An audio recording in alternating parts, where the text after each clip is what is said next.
PMPL मध्ये 1000 CNG बसेसची खरेदी संदर्भात माझ्याकडे काही माहिती उपलब्ध झाली. ती माहिती निश्चितपणे त्यामध्ये त्या माहिती इतकी पारदर्शक म्हणजे कोणत्याही या निविदा प्रक्रियेमध्ये पारदर्शकता नाही, नियमानुसार नाही.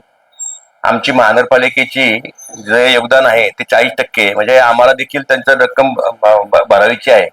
ते आमची रक्कम योग्य पद्धतीने चालली का नाही, त्याचा कोणाचा अंकुश आहे की नाही, कोण यांना जाब विचारतं की नाही. आज विचार करा, जर टाटा आणि अशोक लेलँड खरं तर 3 निविदा लागतात, 3 वेळा मुदतवाढ द्यावी लागते. ते काय तसं काय घडलेलं नाही. L1 टाटा आलं, मग L2 झालं कसं, याच्यामध्ये संदिग्ध आहे, त्याच्यामध्ये संशय आहे. तर त्यांनी मी त्यामुळे जाहीर पत्र दिलेलं आहे की त्यांनी माझे हे खुलासे दूर करावेत. एक तर मुळात पीएमपीएलचा एकत्रितकरण झाल्यानंतर म्हणजे पुणे मनपा आणि पिंपरी चिंचवडचं मिळून ते पीएमपीएल झाल्यानंतर पिंपरी चिंचवडच्या रहिवाशांना त्याचा लाभ आहे का? भुर्दंड का हात देतोय आपण रक्कम, ती भुर्दंड आहे का? त्यामुळे या सर्व गोष्टीची प्रामुख्याने चौकशी व्हावी. मी पीएमपीएलचे सचिव त्यांना सीओ त्यांना देखील पत्र दिलेलं आहे. मी आयुक्तांना देखील पत्र दिलेलं आहे. स्थायी समितीचे अध्यक्ष अभिषेकजी बारणे हे देखील सदस्य आहेत. म्हणजे एवढी मोठी बस खरेदी करताना करा, बस खरेदीबद्दल आमचा कोणताही आक्षेप नाही. वाढती लोकसंख्या आहे, शहर वाढतंय, शहरीकरण झालेलं आहे, लांबवर प्रवास असतो, पण कुठेतरी पारदर्शकता ठेवा. संशय निर्माण होईल, तुम्ही असं का वागता? बरं, माझ्यात माहिती म्हणजे एकदम ऑथेंटिक माहिती नसेल, परंतु मला कोणतरी सांगितलं की अशोक लेलँडची चॅसी क्रॅक मुळे कोर्ट केस चालू आहे.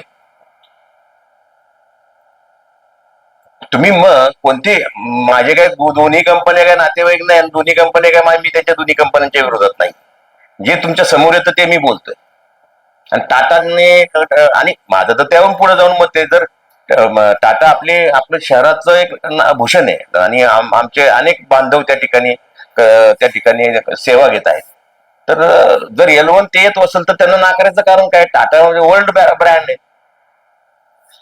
म्हणजे कुणाच्या तरी आनंदासाठी किंवा ठरवून चाललंय का हे? याच्यामध्ये मला संशय आहे. टाटावर अन्याय आणि संस्थेवर पण अन्याय ना आमच्या. टाटावर तर 100% म्हणजे आता ते नियमाप्रमाणे तर आहेच ना. त्यामुळं मला वाटतं की याची कठोर चौकशी होऊन त्याच्यावर कारवाई करावी. कोणीच बोलत नाही. याच्यामध्ये संचालकांचा दोष आहे का, काय वाटतं?